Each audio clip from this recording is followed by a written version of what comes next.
biasa, jangan dipanggil Pak ya gitu ya. Nanti terlalu tua saya. Kasihan. Kasihan ya gitu. Baik. Dalam kesempatan ini saya hanya ingin membawa dua hal saja sebetulnya. Kalau kemarin di seminar 30 hari bebas hutang saya menyampaikan ada dua hal yang menyebabkan gali lubang tutup lubang. Ya, dua hal yang harus kita hindari. Masih ingat nggak kira-kira apa dua hal itu? Kita harus tinggalkan gengsi sama spekulasi. Ya, hari ini berhubungan. Kemarin alhamdulillah saya memohon kehadiran dari seorang yang kita harapkan hari ini bisa memberikan pencerahan ya, Bapak Endar yang sangat berpengalaman di bidang hukum ya. Tapi syaratnya satu, gengsinya kemarin gengsinya harus dihilangin dulu katanya gitu. Betul nggak Pak Endar? Gengsinya harus dihilangin dulu nanti baru ini. Nah, itu ada kaitannya sama apa yang saya sampaikan di materi seminar. Dan kali ini saya ingin membawakan dua hal yang harus kita miliki. Kalau itu yang harus kita tinggalkan, gengsi dan spekulasi, tidak boleh. Ya kan? Kalau ini adalah dua hal yang harus kita miliki supaya kita lebih cepat lagi bebas hutangnya gitu. Nah, karena setiap malam itu telepon yang masuk ke HP saya gitu, yang tidak terangkat itu ada puluhan. Yang terangkat ya paling 2 atau 3 kalau malam ya tak angkat gitu. Kadang nggak sengaja gitu ya, nggak sengaja pas pegang gitu. Kadang-kadang HP saya tinggal gitu. Kenapa saking banyaknya gitu? Dan betul kemarin itu waktu kita menggagas gerakan Indonesia Lunas, harapan kita semakin lama semakin sepi gitu ya. Harapan kita. Tapi ternyata enggak, semakin ramai responnya itu semakin luar biasa ya, semakin luar biasa. Nah, tetap konsultasi tetap kita layani ya, sebagian besar lewat email. Ya, kalau mau dicatat arlikurnia2@gmail.com. arlikurnia2@gmail.com itu langsung saya baca dan insya Allah langsung saya respon, tapi antre gitu. Ya, antre, soalnya saking banyaknya. Karena melihat permasalahan hutang itu saya tidak boleh spekulasi, satu-satu harus kita ini ya diudari gitu ya. Nah, baik, untuk mendasari tindakan apa yang harus kita lakukan. Nah, ini kebanyakan beberapa orang yang konsultasi dengan saya merasa begini. Pak, saya itu sudah niat untuk lepas dari riba. Saya itu sudah melakukan juga tindakan-tindakan yang berkaitan dengan itu. Tapi kenapa kok saya tidak lunas-lunas? Ada beberapa yang begitu. Tapi ada juga beberapa yang alhamdulillah Mas Ari, terima kasih ini segala macam, ini sudah lunas semuanya, ini sudah apa segala macam ya. Ada yang 700 juta, ada yang 200 juta, ada yang 100 juta. Pada saat mereka itu sudah bilang, Mas Ari, alhamdulillah saya sudah enggak lagi punya hutang di bank. Saya itu juga ikut senang gitu. Nah, apa yang membedakan? Yang membedakan adalah yang sudah mendapatkan hasil, entah sedikit entah banyak, itu dia punya dua hal ini. Dan yang belum mendapatkan hasil, itu dia tidak punya dua hal ini. Mau tahu dua halnya apa? Mau tahu Bapak Ibu? Mau dong. Kalau mau tahu, saya kasih tahu. Kalau tidak mau tahu, saya tutup sampai di sini gitu ya. Oh, enggak, Mas. Di seminar aja, Mas. Di seminar nanti, Mas. Di seminar enggak saya sampaikan, di sini aja. Ya. Nah, saya kan satu-satunya pembicara yang boleh mutung ya. Kalau Pak Ustadz kan enggak boleh mutung ya. Karena saya bukan Ustadz, boleh aja mutung gitu. Baik, apa dua hal ini ya? Dua hal ini adalah yang mutlak mesti dimiliki, yang harus dimiliki oleh setiap orang yang mau bebas dari hutang adalah satu, prioritas. Yang kedua, fokus. Dua hal ini adalah dua hal yang berkaitan. Orang yang tidak punya prioritas, maka sulit fokus. Orang yang sulit fokus, sudah ketahuan, pasti tidak punya prioritas. Nah, mari hal ini kita bahas ya. Ini hanya untuk membantu teman-teman yang saya itu pengen mengembangkan bisnis saya, tapi apa boleh buat debt collector aja nelpon terus gitu. Saya ditagih terus, Pak, gimana saya mau mikir bisnis? Pikiran nggak bisa kreatif. Kita kehilangan kreativitas kalau nggak bisa fokus. Setuju ini Bapak Ibu? Setuju ya? Nah, kali ini saya akan bagikan, saya akan bahas tentang dua hal ini mungkin beberapa menit saja. Dua hal ini sangat penting. Yang pertama, kita utamakan dulu prioritas. Bagaimana kita ngeset prioritas. Saya pernah datang di satu seminar, lupa nama pembicaranya, saking banyaknya saya ada di seminar. Waktu itu si pembicara bercerita tentang bagaimana kita memprioritaskan sesuatu. dia punya beberapa buah batu dan kemudian dia bawa waktu seminar itu ada ember kecil. Ya. Ada batu ditaruh di dalam kantong plastik, kemudian kerikil, pasir dan 2 botol aqua gitu. Aqua ya botol air mineral yang 1,5 liter itu ya. Dia bawa batu besar, batu kecil, kerikil, pasir dan air. Dia tanya sama audien, Bapak Ibu sekalian, mana yang harus saya taruh di ember supaya bisa full dan tidak tumpah? Ya. Ada yang jawab kerikilnya dulu, ada yang jawab pasirnya dulu, ada yang jawab airnya dulu. Lantas, oke lah kita coba dulu. Akhirnya air dulu dia tuang, gitu. Dia turun ke bawah, betul nggak? Air kan lokasinya paling bawah dia. Terus dia tuang pasirnya, dia tuang kerikilnya, dia tuang batu kecilnya, kemudian baru batu besarnya ditumpuk. Ketika batu besar ditumpuk, maka volumenya tidak bisa pas, tidak bisa kena semua, bahkan beberapa tumpah airnya. Itu yang terjadi. Oh, kalau gitu keliru. Apa yang harus kita prioritaskan? Yang diprioritaskan batu besarnya dulu. Coba lagi batu besar, kemudian baru batu yang agak kecil. Pelan-pelan dia itu terus dikocok-kocok, pukul-pukul dikit. Langsung batu kecil itu turun mengisi lubang-lubang yang ada di batu besar. Setelah itu baru kerikil yang lebih kecil lagi dimasukkan ke situ. Setelah kerikilnya dimasuk, dikocok-kocok lagi, ditutup ya, apa tutuk-tutuk bahasa Indonesianya? Pukul-pukul ya. Dipukul-pukul. Setelah dipukul-pukul, maka kerikilnya turun terus mengendap ya, kalau di bab 2 itu kan mengendap ya. Terus akhirnya baru pasirnya. Ketika pasirnya dimasukkan pelan-pelan sambil dipukul-pukul, pasir itu terus meresap sampai ke bawah. Baru airnya dia tuang pelan-pelan 2 botol tersebut. Setelah dia tuang, ternyata pas, masuk semua dan tidak bersisa, tidak ada yang luber. Apa pelajaran yang saya tangkap hari itu yang ingin saya bagikan di sini? Banyak sekali kita yang berfokus pada kerikil-kerikil kecil. Betul ya? Banyak kita berprioritas itu pada hal-hal yang kecil. Padahal setiap hal itu bisa diprioritaskan. Maksudnya prioritas itu apa sih? Gini, prioritas adalah urutan. Setuju nggak kira-kira? Setuju ya? Apa yang harus kita lakukan hari ini secara berurutan? Pada saat di bisnis coaching sudah pernah saya sampaikan bahwa kita harus memprioritaskan tugas-tugas hari ini. Ingat pada saat zaman sekolah, masalahnya kita sudah bertahun-tahun sudah lulus sekolah gitu. Betul ya?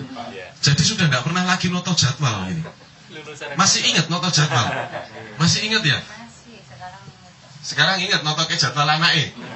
Ya, tapi jarang sekali kita noto jadwal awake dhewe gitu. Jarang. Taunya ya sudah, hidup kita ngalir gitu saja. Padahal saudara sekalian, otak manusia itu didesain seperti komputer. Bukan otak manusia seperti komputer. Komputer itu meniru otak manusia sebetulnya. Yang mana kita hanya bisa bekerja dengan cara diperintah. Bersyukurlah bagi yang bekerja di perusahaan atau sedang menjadi karyawan, karena Anda sudah punya perintah gitu loh, untuk menguntungkan perusahaan. Setuju enggak? Anda sudah punya tugas-tugas sendiri. Apa istilahnya kalau di perusahaan?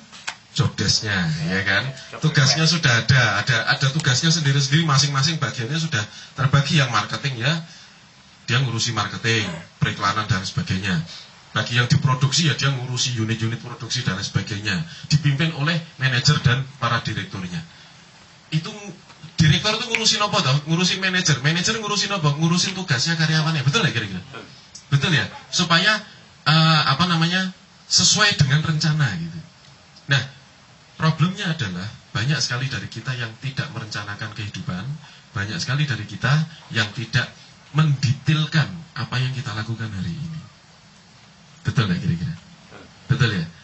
Tidak pernah memprioritaskan, sehingga pada saat ada gangguan-gangguan kecil, prioritas kita ke hal yang lain, fokusnya berubah. Kalau fokusnya berubah, maka goal-goal tadi, tujuan-tujuan kita, misalnya hari ini saya pengen membangun bisnis, oh hari ini jatahnya saya mau desain kemasan, saya harus ke percetakan misalnya. Hari ini saya harus menemukan cara bagaimana supaya mengemasnya lebih efektif. Hari ini saya harus menemukan cara bagaimana ini supaya ramuan produk saya ini bisa lebih awet misalnya. Hari ini saya harus menemukan cara supaya pengirimannya lancar. Hari ini saya harus menemukan cara bagaimana produk ini dikenal sama customer saya. Betul ya?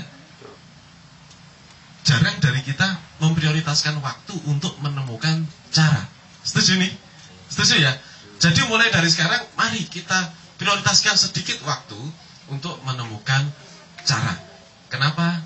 Karena setiap hari saya selalu menemukan cara. Paham Bapak Ibu? Paham ya? Nah, sering kali Mas Dika sering datang ke rumah saya. Kalau malam tuh sering main ke sana. Gitu. Kalau Mas Dika main ke tempat saya itu sebetulnya tidak ada hal yang dibahas yang terlalu genting tuh nggak ada. Gitu. Tapi kita sering sharing. Bahkan yang dibahas itu menemukan ide-ide baru. Kadang-kadang nonton YouTube bareng. Ini loh Mas, tak kasih tahu. Orang ini tuh Mas, penghasilannya besar di YouTube gitu. Baru tahu saya gitu dari Mas Dika. Orang ini loh Mas, penghasilannya besar di sini. Jadi kita browsing, terus mikir berdua, gimana ya caranya? Terus kita berpikir, gitu. Selalu bagaimana caranya. Nah, pada saat saya ketemu dengan para teman-teman yang konsultasi dengan saya, kebanyakan dari rekan-rekan jarang menemukan cara. Setuju tidak? Setuju tidak? Karena jarang bertanya pada dirinya, ini harusnya gimana? Nah, secara konkret seperti ini. Beberapa waktu yang lalu ada orang datang, Pak, saya sudah punya produk. Terus penjualannya kok nggak rame, Pak? Gitu. Padahal ada kawan yang punya produk dan penjualannya rame. Betul ya? Berarti yang kurang apa? Yang kurang adalah yang belum rame, belum menemukan cara untuk menjadi rame. Nah, maka di sini kita butuhkan sebuah prioritas. Prioritasnya apa? Prioritasnya, mari kita luangkan waktu untuk sekedar belajar. Kalau bingung belajarnya di mana? Ke warnet, bawa uang 5.000, browsing. Kalau nggak bisa caranya jualan, ketik di Google bagaimana cara menjual. Keluar nggak kira-kira? Sekarang tuh sekolah enak loh, gratis loh Bapak Ibu. Gitu? Sekarang tuh enak sih loh. Gitu? Ketik di YouTube bagaimana cara menjual. Buka Google Translate, ditranslate. How to sell kan gitu. Di copy paste ke YouTube lagi, muncul yang bahasa Inggris, diklik terjemahannya, muncul semua ilmunya dan dasar-dasar. Sebetulnya untuk mendapatkan ilmu itu sangat mudah sekali. Yang penting kita memprioritaskan waktu dan mau belajar. Yang pertama adalah prioritas. Kemudian fokus. Saudara sekalian, banyak sekali hal-hal yang mengganggu fokus yang akan saya sampaikan pada kali ini. Di sini saya sudah merangkum tapi baru 6 gitu. Mudah-mudahan 6 ini sudah bisa memberikan wawasan pada Bapak Ibu sehingga menghindar dari hal-hal yang mengganggu fokus. Apa hal-hal yang mengganggu fokus? Satu, ada 6 sini. Satu adalah berita negatif. Siapa yang pernah nonton berita tapi positif? Ada? Enggak ada. Semua berita di TV negatif. Tahun 2003 ya, sampai beberapa tahun dari tahun 2003 itu saya mulai bisnis. Dan sejak itu saya tidak nonton TV Bapak Ibu. Bahkan sampai hari ini pun nonton TV itu cuma film, itu pun kalau mungkin 2 minggu sekali gitu ya. Jadi televisi saya itu hanya nyetel program-program bahasa Inggris, program anak-anak. Aurel yang nonton gitu, anak saya sama istri jarang banget nonton TV gitu. Kita cuma nonton film. Saya paling senang film itu pun dokumenter gitu. Senang saya, dokumenter kayak National Geographic itu senang saya gitu. Karena apa? Otaknya ini kayak haus terus gitu loh. Harus nambah terus semua. Ya makanya nambah terus. Jadi satu, hindari berita-berita negatif. Saya juga nggak tahu sekarang Pak Presiden baru ngapain, saya nggak tahu. Mungkin teman-teman lebih update gitu. Belusuan Mas. Belusuan ya, belusuannya kemana saya juga nggak tahu. Jujur, dari dulu presidennya siapapun Bapak Ibu, saya tidak pernah ngikuti. Gitu. Serius. Silakan Ibu, silakan. Ya. Jadi itu yang pertama, berita negatif. Kenapa? Karena sebagian besar berita itu dampak apa? Saudara beritanya negatif, dampaknya juga negatif. Monggo silakan. Enggak apa-apa. Dampaknya juga negatif. Jadi Bapak Ibu sekalian, kalau sudah ada berita yang positif, isinya positif terus, mungkin saya mau gitu ya. Mungkin saya mau. Mas Yuno menemukan apa misalnya itu inovasi baru, ya kan, dalam dunia digital printing, dimuat ke berita. Saya mau nonton, gitu ya. Tapi kalau beritanya masih seputar presidennya ini ngapain aja, ya toh? Terus apa namanya, kita diprovokasi dengan banyak isu-isu yang berkembang bersifat sara gitu, mendingan saya tutup telinga. Gitu. Kalau terlalu ini ya saya doakan aja semoga selesai masalahnya, gitu ya. Setuju Bapak Ibu ya? Kenapa? Karena kita update berita tidak akan merubah kehidupan kita. Kita tidak update berita tidak akan juga bisa membuat kita miskin. Satu yang terpenting, TV, hati-hati. Kalau TV-nya terlalu negatif, saran saya dijual, belikan emas batangan. Ya, jauh lebih menguntungkan. Ya, loh, kadang-kadang kan kita harus ekstrim lah ya, harus ekstrim. Kalau nggak ekstrim nggak cepat gitu ya. Tapi yang mau santai-santai juga boleh. Yang kedua adalah membuat pembenaran-pembenaran. Ingat, hindari pembenaran. Pembenaran itu gimana? Kalau pembenaran sama benar itu beda Bapak Ibu. Benar dengan pembenaran sangat-sangat berbeda. Kalau benar itu sesuatu yang memang benar, tapi kalau pembenaran adalah sesuatu yang salah yang kita benarkan. Gitu. Misalnya Anda jual produk, tapi produknya tidak laku, gitu. Terus lihat temannya jual produknya laku, keras. Terus kita melakukan pembenaran. Oh ya jelas si A itu pengalamannya banyak, dia jualan tidak baru pertama kali. Kalau saya kan pertama kali, wajar kalau tidak laku.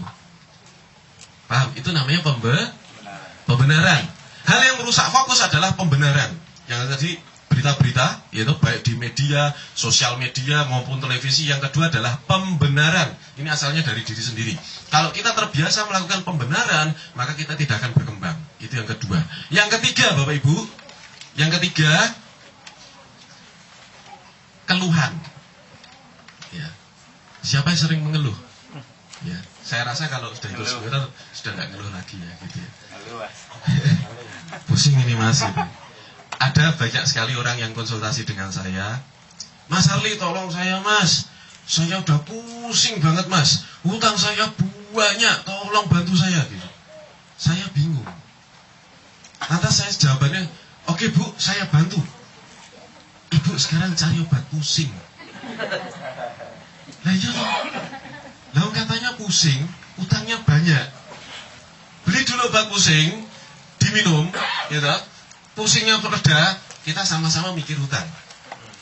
Setuju Bapak Ibu? Setuju ya? Jangan sampai kita pusing-pusing mikir hutang, bisa stroke nanti. Ya, bahaya. Jadi pusingnya dulu. Maksudnya apa sih? Maksudnya jangan mengeluh gitu loh. Ya, saya cuma mau bilang jangan terlalu mengeluh. Kenapa? Karena semua hutang itu juga yang mengakibatkan juga kita sendiri. Hutang dan permasalahannya itu adalah akibat dari keputusan finansial kita di masa lalu. Makanya sekarang jadi begini kita gitu ya. Sama pada saat dulu saya jatuh, dalam bisnis saya jatuh, hutangnya banyak. Saya boleh memilih. Saya mengeluh, merasakan apa yang saya rasakan, atau saya melakukan sesuatu sampai ini selesai semuanya. Jadi sing dirasakne itu kaya ora usah dirasakne gitu. Piye basa Jawane ya? Radigagas ya. Radigagas. Gitu. Jadi keluhan-keluhan itu biarlah nek loro ya ben loro gitu. Nek isin ya pancen isin. Ada orang itu yang aneh sekali. Jadi konsultasi dengan saya, Pak Arli, gimana caranya Pak supaya saya itu tidak malu lagi? Saya itu malu Pak didatangi debt collector. Gimana caranya Pak supaya saya itu tidak malu? Loh, ya nggak bisa gitu. Sing jenenge ditekani debt collector ya pasti sing debt collector ya pasti teko gitu. Pasti dia nelpon. Gimana Pak caranya supaya saya tidak ditelepon debt collector? Nggak bisa, karena debt collector itu tugasnya nelpon gitu loh. Tapi kalau nelponnya kasar beda urusan, nanti urusannya sama Pak Endar gitu. Gitu, itu beda urusan nanti. Paham ya? Jadi kalau ada orang nelpon ya diangkat aja, jangan dimati-matikan gitu. Ya sudah diangkat, dihadapi dengan baik. Jadi tidak usah mengeluh karena apa yang terjadi saat ini. Mari kita sama-sama bergerak gitu ya. Yang ketiga keluhan, yang keempat adalah komplain. Ya, mungkin hampir sama tapi agak berbeda. Kalau tadi mengeluh tentang akibat dirinya sendiri, itu keluhan. Kalau komplain itu mengeluh tapi akibat perbuatan orang lain, itu namanya komplain. Seringkali pikiran kita itu sikapnya adalah kritis, tapi kritisnya komplain, bukan kritik yang membangun. Betul enggak? Betul ya? Betapa sering kita di sosial media, ini selalu bahasan saya sosial media, soalnya saya agak prihatin sama sosial media gitu. Terlalu banyak itu orang yang sukanya komplain, nggak tahu apa-apa langsung komplain, keluar aja, nyeplos aja gitu, ya kan? Ada kejadian apa? Contoh lah, ada kasus korupsi, koruptor ditangkap, kan langsung komplain. Gimana sih itu dikasih jabatan nggak ini segala macam gitu ya? Kalau koruptornya nggak ketangkap, dikomplain juga KPK-nya, betul nggak? Gimana kerjanya KPK gini-gini segala macam, betul nggak? Betul Bapak Ibu? Jadi fokus kita bukannya ngurusin besok itu gimana bisnis saya supaya maju, malah komplain. Jadi hindari sikap komplain, ya kan? Tadi yang pertama hindari berita, yang kedua hindari pembenaran, yang ketiga kita hindari keluhan, yang keempat kita hindari komplain. Yang kelima, ini penting sekali. Hindari sosialisasi yang tidak produktif. Mas Arliki kok ngawur toh? Orang kok tidak boleh sosialisasi. Nek sosialisasi itu image-nya ngarahnya ke negatif Bapak Ibu. Kalau sosial itu wajib, setuju nggak? Setuju ya? Kita harus berjiwa sosial. Nek sedekah yuk kudu tenanan gitu loh.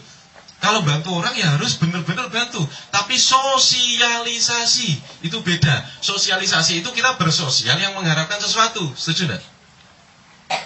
Mungkin berharap lebih dekat lagi sama sekitar. Mungkin berharap diuangke. Mungkin berharap apa. Jadi ada berharapnya itu biasanya sosialisasi. Ya. Saya bisa saja salah pernyataan saya. Tapi Bapak Ibu, yang saya amati adalah semua hal yang tujuannya adalah hanya untuk bersosialisasi seringkali membawa kita ke hal-hal yang tidak produktif. Dan sosialisasi yang tidak produktif sebaiknya dihindarkan. Contoh, saya tuh sampai pindah rumah loh. Gara-gara apa? Ini saya cerita nih gitu. Ya, Bapak Ibu tidak harus pindah rumah gitu. Tapi saya memutuskan untuk pindah rumah karena ya itu yang terbaik. Saya pindah rumah itu gara-gara di perumahan tempat saya dulu, itu bapak-bapak sering kumpul. Kalau sosial, saya sosial Bapak Ibu. Kalau ada yang sakit, pasti datang pertama gitu. Rombongan belum datang, saya pasti datang gitu. Kenapa? Sakit. Itu sosial, bukan sosialisasi. Setuju ya? Setuju ya? Tapi kalau kumpul-kumpul setiap pulang kerja, nongkrong di depan gitu, itu sosialisasi. Tahu bedanya? Saya soalnya pernah ikut 2 kali saya ikut gitu. Yang pertama itu membahas kesalahannya Pak Camat.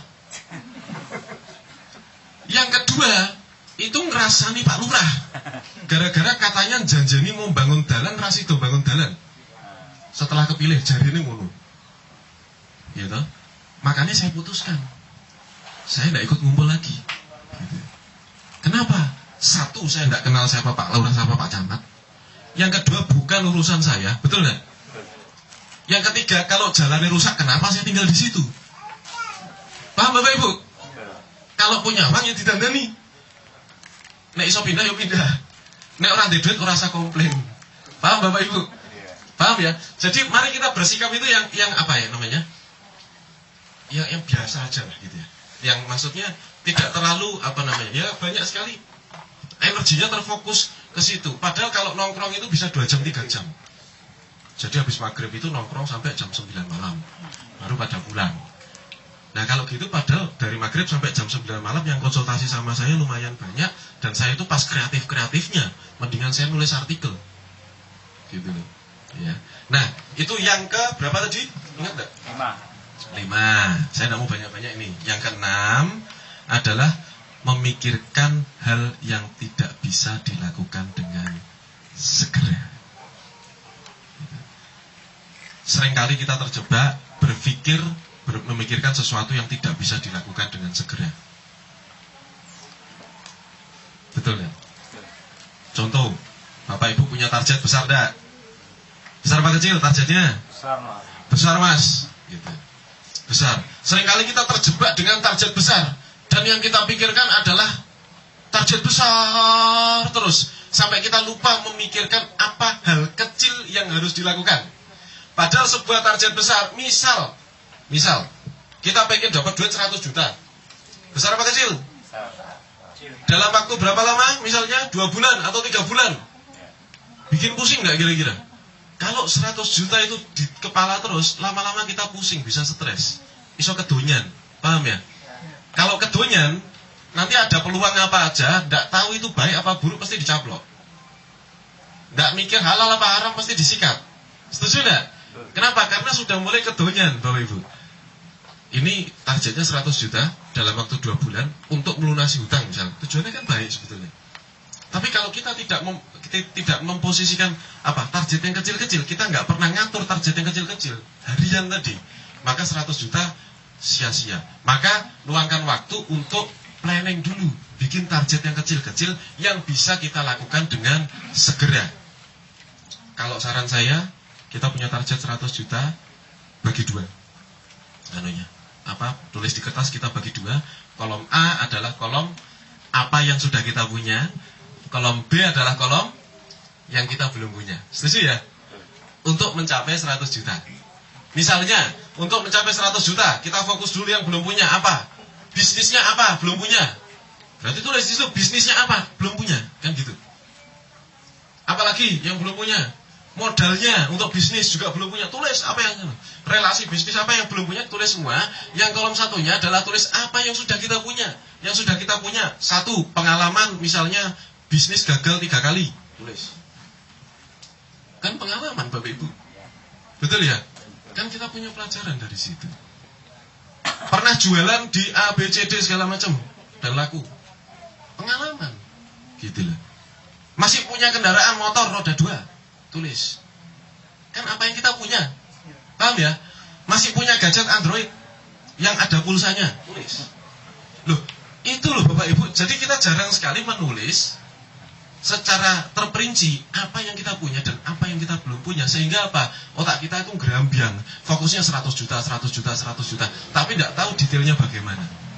Setelah kita tulis diapain? Ya dihubungkan. Yang belum punya ya dipenuhi, yang sudah punya bisa tidak mendukung itu. Kan lebih mudah nanti mikirnya. Setuju Bapak Ibu ya? Setuju ya? Ya nanti bisa diikuti lagi bisnis coaching yang kedua. Ya, jadi itu 6 hal. Yang kedua adalah pembenaran. 3 keluhan. Keempat komplain. Kelima adalah sosialisasi yang tidak produktif. Keenam adalah memikirkan hal yang tidak bisa dilakukan. Untuk penutup, saya punya rumus. Rumusnya adalah 3 kali 30 menit sehari. Saya sempat belajar bagaimana membentuk six pack. Wah, bapak-bapak ini ya. Belajar membentuk six pack, tahu six pack? Six pack Pak, bukan backpack. Gitu. Six pack itu ya perut yang kotak-kotak ini. Ya. Di situ Bapak Ibu, saya belajar bagaimana cara olahraganya. Itu dalam waktu 6 bulan. Six pack. Yang nyontoni itu berlemak perutnya, gitu ya. Yang nyontoni perutnya berlemak dan agak gemuk gitu. Tapi jadi six pack dalam waktu 6 bulan. Menarik enggak Bapak-bapak? Menarik ya? Misalnya nih, ini saya sharing aja ya, enggak ada hubungannya antara perut sama hutang itu enggak gitu ya. Tapi cara yang membentuk six pack itu loh, itu ada menariknya dengan cara bebas hutang. Ada menariknya. Menariknya bagaimana? Menariknya begini Bapak Ibu. Ternyata membentuk badan itu tidak bisa instan. Bagi teman-teman mungkin yang pernah berolahraga atau pengen membentuk badan secara instan, pasti nggak jadi. Di mana-mana pasti nggak ada yang jadi, gitu. Apalagi kepencot lagi sama tawaran suplemen diet yang instan, mesti negatif efeknya, betul nggak? Banyak negatifnya daripada positifnya. Tapi kalau dilakukan secara bertahap, sebetulnya 6 bulan itu tidak terasa karena waktu membentuknya itu hanya 15 menit kali 6 bulan. 15 menit. Ada dia latihan. Cuma 15 menit. Tapi konsisten dilakukan selama 6 bulan. Nah, di sini saya punya cara, yaitu 3 kali 30 menit. Artinya, untuk membentuk bukan badan, tapi membentuk sikap kita, membentuk action kita, supaya kita menuju goal yang kita impikan. Apapun itu. Mau utang 1 miliar yang lunas, mau utang 2 miliar yang lunas, mau punya bisnis yang bisa jalan sendiri, mau apapun ya, Itu rumusnya adalah 3 kali 30 menit. 3 itu ngapain aja? Yang pertama adalah 30 menit menganalisa kekurangan kerja kemarin. Setuju ya? Jadi kita luangkan setiap hari untuk menganalisa kekurangan kerja kemarin. Jadi Bapak Ibu yang punya bisnis kemarin, gitu, pengennya laku berapa belum tercapai, itu kan kekurangan. Hari ini dianalisa 30 menit saja mikir. Yang kedua adalah cari tahu atau belajar memperbaiki kekurangan. Jadi kalau kemarin itu pengennya jual 2 buah produk, ternyata belum laku sama sekali. Hari ini cari tahu bagaimana caranya menjual 2 buah produk. Itu 30 menit kemudian. 30 menit kemudian langsung tes caranya. Paham nih? 30 menit pertama kita analisa kekurangan kemarin. 30 menit kedua cari tahu. Betul nggak? Cari tahu kekurangannya. Dan 30 menit ketiga kita tes. Lakukan sesuatu berdasarkan pengetahuannya tadi. Apapun pengetahuannya. Rumusan ini kalau dijalankan Bapak Ibu berarti kita punya 150 menit. Betul? Kalau 150, 90 menit, 1,5 jam. Satu hari 1,5 jam punya ini Bapak Ibu. 1,5 jam kalau dikalikan 1 bulan dan kita lakukan dengan konsisten, maka ada berapa jam? 1,5 jam kali 30 bulan ada 45 jam. Berarti dalam sebulan Anda sudah meluangkan waktu 45 jam untuk merubah diri. Kira-kira berubah nggak ini? Berubah ya? Karena hal ini pun yang saya terapkan. Kita terus, meskipun saya tidak menggunakan 30 menit, mungkin lebih yang saya gunakan, ya, meluangkan waktu. Kenapa? Karena bagi saya ini penting sekali. Nah, mungkin itu saja dari saya. Yang pertama tadi kita harus punya sikap yang prioritas satu dan fokus. Hindari 6 hal yang merusak fokus kita. Dan kemudian resep terakhir dari saya adalah 3 kali 30 menit. 30 menit untuk analisa kekurangan yang kemarin. 30 menit lagi untuk apa? Cari tahu caranya. Yang 30 menit kemudian untuk memperbaikinya dan kita tes. Mudah-mudahan bermanfaat. Semoga hari ini kita mendapatkan hidayah dari Allah Subhanahu wa taala, dan saya juga mengucapkan mohon maaf lahir dan batin atas selama ini kekurangan yang pernah kami sampaikan mewakili Gerakan Indonesia Advance. Demikian dari saya. Wassalamualaikum warahmatullahi wabarakatuh.